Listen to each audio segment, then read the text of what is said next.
Allora, penso che sicuramente la ricerca accademica può aiutare i produttori agricoli appunto a conoscere quali sono delle pratiche più sostenibili da usare in ambito produttivo e sicuramente c'è bisogno anche di un supporto di politiche pubbliche che aiutino i produttori comunque ad avere finanziamenti per accedere a per praticare queste pratiche.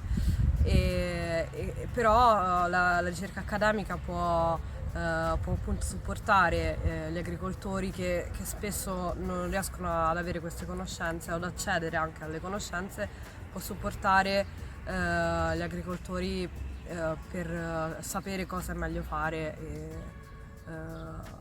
per una maggiore sostenibilità. Sì.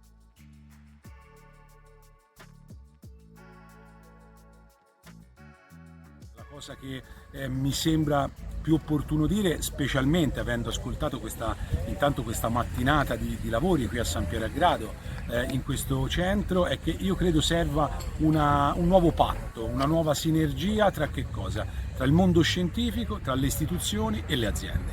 Il mondo scientifico, come è avvenuto stamani, ci deve dare i numeri, i dati, gli elementi, come quelli che abbiamo visto, per far capire quanto è importante occuparci del suolo, della fertilità del suolo, della produttività, degli aspetti che poi si legano alla salute anche e alla qualità del prodotto, ma anche quelli che sono i vantaggi, perché le aziende chiaramente potranno recepire questi percorsi soltanto se saremo bravi a far capire anche quelli che sono i vantaggi che si possono ottenere. Le istituzioni poi che cosa devono fare? Partendo sempre da questi dati, mettere insieme tutti questi mondi, tutte queste esigenze. Chiaramente le istituzioni devono preoccuparsi della salute, quindi della salute del suolo anche, della qualità dei prodotti che si producono e anche del mondo delle aziende, perché ci deve essere una sostenibilità. Dopo, partendo da quei dati, che cosa possono fare le istituzioni? Beh, le istituzioni devono esserci sempre, favorire la circolazione delle informazioni,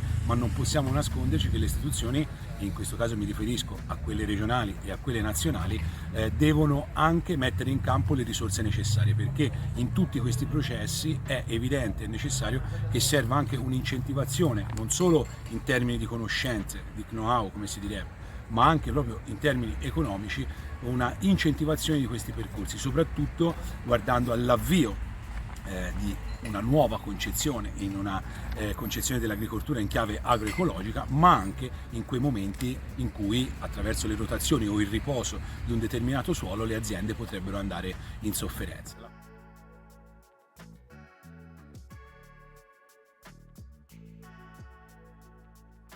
Sicuramente la sfida più urgente per la gestione del suolo è la tutela del suolo, cioè il blocco del consumo di suolo. Questo penso sia la cosa fondamentale, senza la quale poi se il suolo lo distruggiamo poi non abbiamo più, e questa è la prima parte, è la cosa di base, e il consumo di suolo oggi in Italia è un problema enorme. I dati del CREA tutti gli anni ci parlano di queste decine di metri quadri cementificati al secondo in un paese come l'Italia, che dico io è un molo nel Mediterraneo con molti scogli, e quindi cementificare e perdere permanentemente suolo è il primo grosso, forse il problema ecologico e il problema agricolo in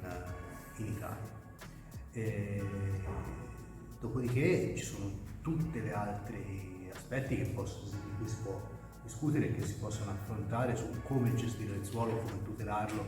Per prima cosa bisogna non distruggerlo. Questa è la cosa che anche dal punto di vista comunicativo secondo me è la cosa più importante da fare. E oggi c'è un problema enorme di consumo di suolo e iniziare a parlare che costruire non è sviluppo, costruire è distruzione.